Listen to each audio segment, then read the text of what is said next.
बोलिए सदगुरु कबीर साहेब की जय।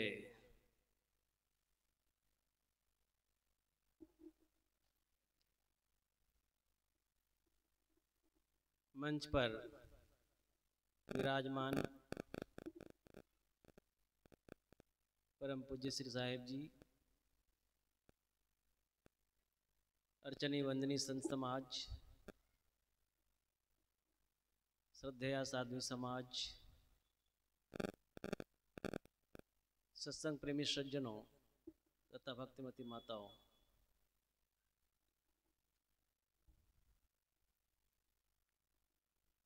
साँच कबीर साहब ने कहा है, साँच बिना सुख नाही ना कोटि करे जो को। सत्य के बिना हमें सुख शांति नहीं मिल सकती। चाहे करोड़ों उपाय कर ले झूठ के साथ, हमें तृप्ति नहीं मिल सकती।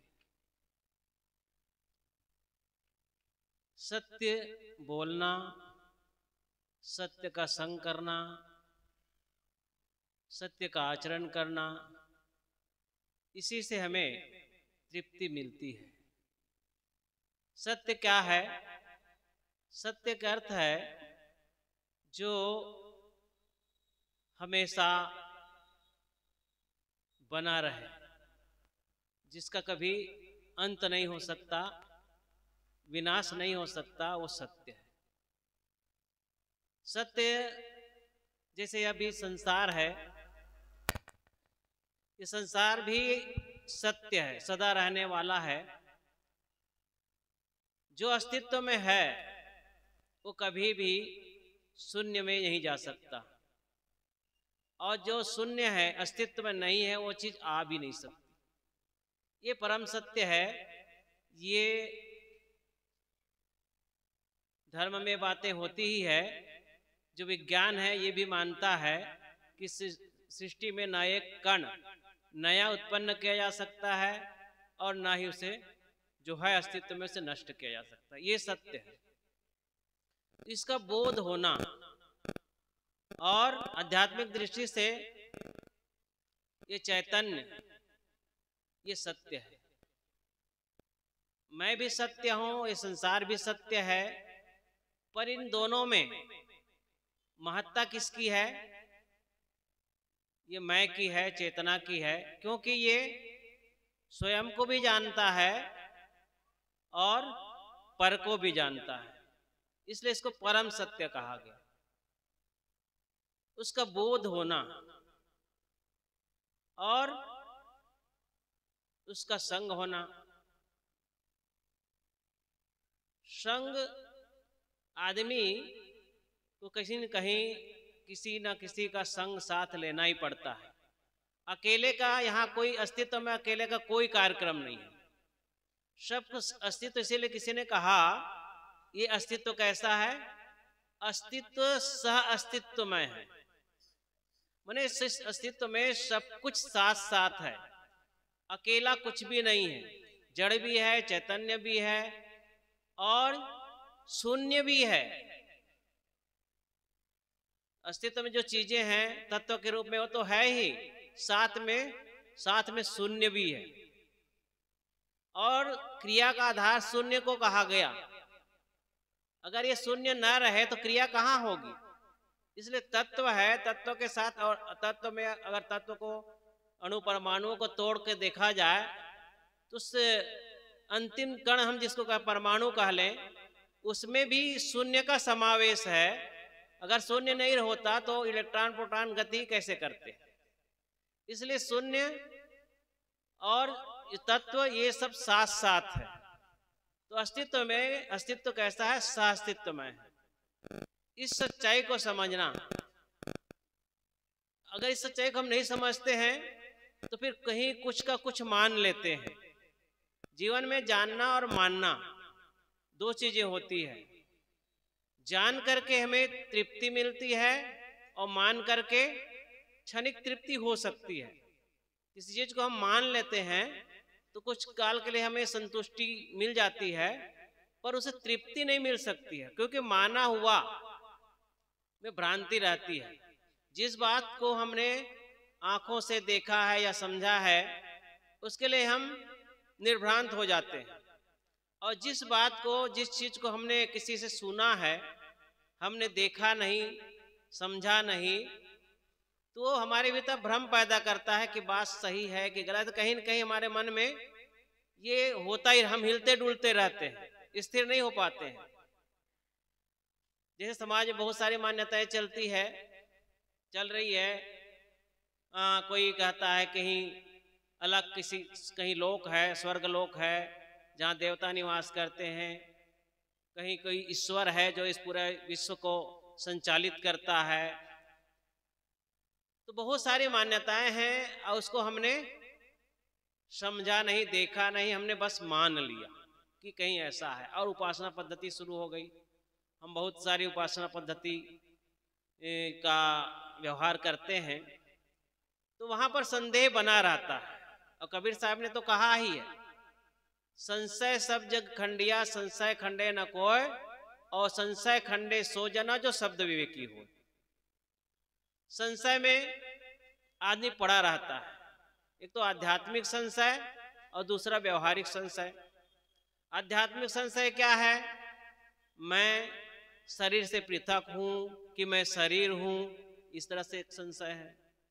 फिर मैं ही परम श्रेष्ठ हूं कि कहीं कोई ऐसा ईश्वर परमात्मा है जो हमें संचालित करते हैं। इस तरह से मन में भ्रम होता है, संशय बना रहता है। सुख दुख कोई और देते हैं कि कर्म के सिद्धांत के अनुसार मिलता है। ये सारी बातों को हम ठीक से नहीं समझ पाते हैं, और किसी ने कुछ बताया, किसी ने कुछ बताया, कभी किसी ने कुछ कहा उसको मान लिया, फिर किसी ने और कुछ दूसरे ढंग से कहा उसको मान लिए। इस तरह से जीवन में हम हिलते डुलते रहते हैं क्योंकि हमें सच का बोध नहीं है, सत्य का बोध नहीं है। इसलिए सत्संग में आने की आवश्यकता इसीलिए है कि हम सत्य को समझें, क्या सत्य है इसको जाने, और जाने फिर जानने के बाद उसको माने। किसी ने कहा जाने हुए को मान लो और माने हुए को जान लो, क्योंकि आदमी एकदम से जानने की स्थिति में नहीं पहुंचता है, वो स्थिति, वो योग्यता रहती नहीं है, तो मानकर चलना ही पड़ता है। जैसे बच्चे स्कूल में उसको खाने कबूतर, खाने खरगोश, ऐसा कुछ मान करके चित्र बना करके उसको पढ़ाया जाता है। बाद में मुझे समझ में आ जाता है, सीख लेता है, तो फिर उसे उस ढंग से याद रखना नहीं पड़ता है, जान लिया। ऐसे ही हमें जीवन में जब तक नहीं जाने हैं तब तक हमें समाज में या अपनी गुरु परंपरा में बहुत सारी बातें जो मानकर चल रहे हैं वो गलत नहीं, एकदम से गलत नहीं है, पर हमेशा पूरी जिंदगी उसी को मानते ही बिता जाए, जानने की कोशिश ही ना करें, तो फिर उससे हमें पूर्णता नहीं मिलती है, हमें पूरा सुख शांति संतोष नहीं मिलता है। इसलिए कोई भी बात, कोई अपने को हिंदू कहता है, एक मान्यता हो गई, कोई अपने को मुसलमान कहता है, एक मान्यता हो गई, कोई सिख कहता है, कुछ और कहता है। तो ये सब मान्यताएं हैं। अमूलता समझ में आ जाए कि हमें ऐसा बचपन से जिस परंपरा में हमारा जन्म हुआ उस ढंग से बातें हमें स्वीकार होती गई, हमने ऐसा मान रखा है, ये हमारी मान्यता ही है। ऐसा जब समझ में आएगा तो हमें सत्य के शोध के लिए एक प्रेरणा जगेगी। ये तो मान्यता हो गई, सच क्या है? ये हिंदू मुसलमान हम कहते ही हैं, क्या भेद है? तो सब तो मानव दिखाई पड़ते हैं, सबके अंदर तो वही है, कोई असमानता है नहीं, वही रक्त पीप शरीर में भरा है, और वही आंखें जो संरचना है सबके समान है। फिर किस बात से, किस भेद से वो भिन्न हुए? तो ये समझ में आया कि वास्तव में मानव, पूरे विश्व का जितने भी मानव है, मानव की, सदगुरु कबीर ने कहा मानव की एक जाति है। जितने जातियां ये धर्म है ये मनुष्य की बनाई हुई है, हमारी ही बनाई हुई है। कोई किसी महापुरुष से जुड़ा और उनकी बातें उनको अच्छी लगी और बहुत सारे अन्याय हो गए, एक परंपरा बन गई, एक मत बन गया, एक सिद्धांत बन गया। और इसी तरह से और क्योंकि एक ही व्यक्ति से दुनिया के सारे लोग जुड़ जाएं जुड़े, ऐसा संभव भी नहीं है। तो जहाँ जैसा जैसे लोग मिलते हैं और उसे जुड़ जाते हैं, फिर उनकी बातें सही लगने लगती है और उसको सच मान लेता है। तो मानना गलत नहीं है, पर माने हुए को जानना आवश्यक है। अब बात जान ली गई तो फिर जानने के बाद मानना, मानने का मतलब उसके अनुसार आचरण करना, जीना,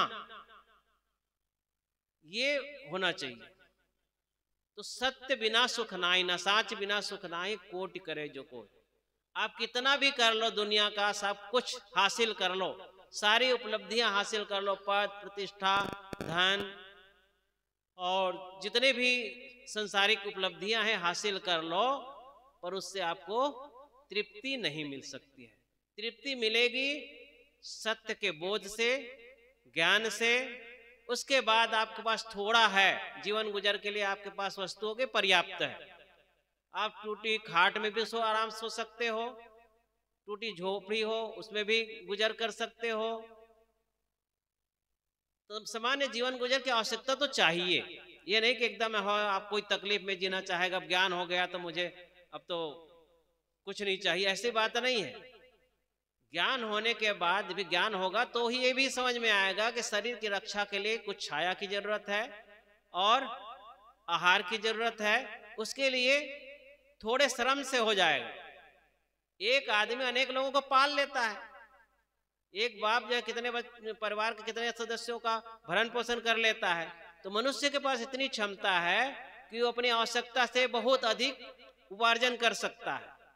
तो समझ हो गई, ज्ञान हो गई, तो वो सब तो करेगा ही, उसके लिए कहने की जरूरत ही नहीं है। तो ज्ञान हो गया तो अपने दायित्व को समझेगा, श्रम करने से उत्पादन होता है इसको भी समझेगा, श्रम करने से कतराएगा नहीं फिर।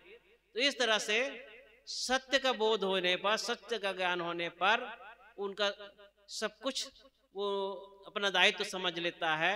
और मेरी अपने लिए तो दायित्व है, अपने परिवार के लिए भी मेरा दायित्व है, क्योंकि मेरा परिवार में भरण पोषण हुआ है। और इस समाज के प्रति भी दायित्व है, जिस समाज ने मुझे आगे बढ़ाया उसके प्रति दायित्व है, देश के प्रति दायित्व है, पूरे मानव समाज के प्रति मेरा उत्तरदायित्व है। इस तरह से बोध हो जाता है तो सबके लिए अच्छा सोचता है, अच्छा करता है और एक अच्छा समाज, स्वस्थ समाज निर्माण में योगदान देता है और लौट कर उसको उसका सुख उसको मिलता है। तो इस तरह से मैं कुछ कहने का प्रयास किया और अधिक न कहते हुए मैं अपनी वाणी को यहीं पर विराम देता हूँ। बोलिए सद्गुरुदेव की जय।